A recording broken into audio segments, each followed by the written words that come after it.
Hello friends, मेरा नाम पायल है। मैं बेसिकली राजस्थान अलवर से हूँ, बट अभी के लिए मैं अंडमान निकोबार आइलैंड्स में रहती हूँ। इस बारे में हम फिर कभी वीडियो करेंगे, बट आई प्रॉमिस इस वीडियो में आपका ज़रा भी टाइम वेस्ट नहीं होगा, क्योंकि मैं एक बैंकर हूँ। मैं उसी के बारे में कुछ बात करूँगी। पिछले 6 साल के बैंकिंग एक्सपीरियंस में मैंने देखा है ऑलमोस्ट हर एज ग्रुप के कस्टमर्स को कुछ बेसिक टर्म्स, प्रोडक्ट्स, प्रोसेसेस के बीच में कंफ्यूज होते हुए। तो जैसे हमने बचपन में ABCD सीखी थी, सेम उसी तरह बेसिक और बहुत ही इजी तरीके में हम बैंकिंग के टर्म्स जानते हैं।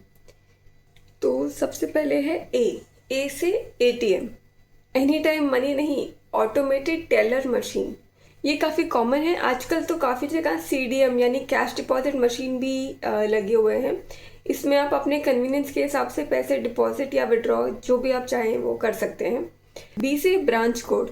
जैसे हर ब्रांच का अपना एक IFSC होता है, वैसे ही हर ब्रांच का अपना एक यूनिक ब्रांच कोड भी होता है। ये 4 to 6 डिजिट हो सकता है और यूजुअली आपके IFSC के लास्ट 4 to 6 डिजिट्स हो सकते हैं इसमें। बहुत बार आपका अकाउंट नंबर का पार्ट भी होता है आपका ब्रांच कोड। जैसे कि मैं एक रैंडम एग्जांपल देती हूँ। एक अकाउंट नंबर है 2144000000 और ब्रांच का IFSC है ICIC 0002144। इसमें ब्रांच कोड है 2144, अकाउंट नंबर के फर्स्ट 4 डिजिट आपका IFSC का लास्ट 4 डिजिट का पार्ट है।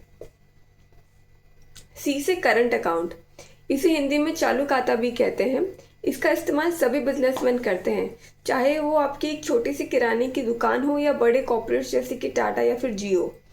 सभी करंट अकाउंट यूज़ करते हैं। ये अपने आप में काफ़ी बड़ा टॉपिक है जिसे हम फिर कभी आने वाली वीडियोस में डिस्कस करेंगे। फिलहाल हमारा ये जानना ज़रूरी है कि करंट अकाउंट में जो अकाउंट बैलेंस रखते हैं उसके ऊपर बैंक कोई इंटरेस्ट नहीं देता। डी से DD।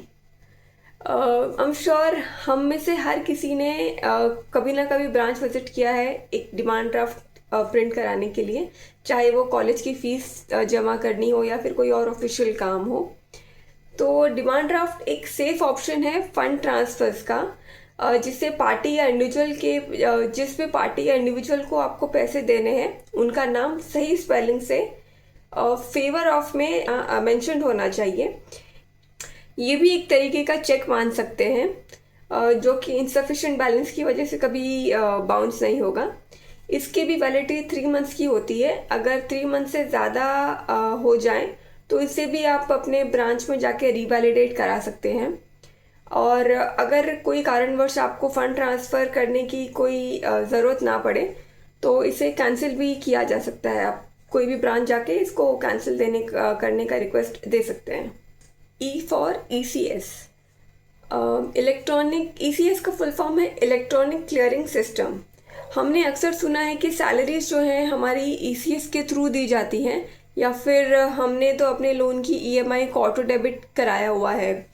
तो बस वही इलेक्ट्रॉनिक क्लियरिंग सिस्टम हमारे रिकरिंग ट्रांजैक्शंस को जो बार बार होते हैं उनको ऑटो डेबिट यानी कि बिना कोई हैसल के एग्जीक्यूट कर देते हैं। इसमें बस आपको एक मैंडेट सबमिट करना होता है बैंक को and you are good to go. F से FD। आज के टाइम में शायद ही कोई होगा जिसने FDs के बारे में ना सुना हो, बट क्या आपको पता है कि आप अपने पैसों को फिक्स डिपॉजिट के रूप में मिनिमम 7 डेज से मैक्सिमम 10 ईयर्स तक रख सकते हो। आप अपने ज़रूरत अनुसार इंटरेस्ट पे out monthly, quarterly, half yearly, annually या फिर क्यूमुलेटिव जैसे भी आपको ज़रूरत हो उसके हिसाब से रिसीव कर सकते हो। FDs are considered safe basically because they are regulated by RBI and offer a stable return. और क्या आपको पता है FDs are insured up to 5 lakhs per depositor per bank by DIGC। अब ये DIGC का फुल फॉर्म आप मुझे कमेंट्स में बताइए। So I am sure commerce students और फाइनेंस सेक्टर में काम करने वालों ने मेरी वीडियो से रिलेट किया होगा। आई होप बाकी सब ने भी कुछ ना कुछ नया सीखा होगा इस वीडियो से। तो फिर आप प्लीज़ शेयर कीजिए उनके साथ जिनको आप फाइनेंशियल लिटरेसी के एक स्टेप क्लोज़र ले जाना चाहते हो। एंड आई प्रॉमिस कि आपका G to Z का नेक्स्ट पार्ट जल्दी ही आएगा। तो ऐसे ही इजी और इंटरेस्टिंग इन्फॉर्मेशन के लिए प्लीज़ सब्सक्राइब करें। Okay bye.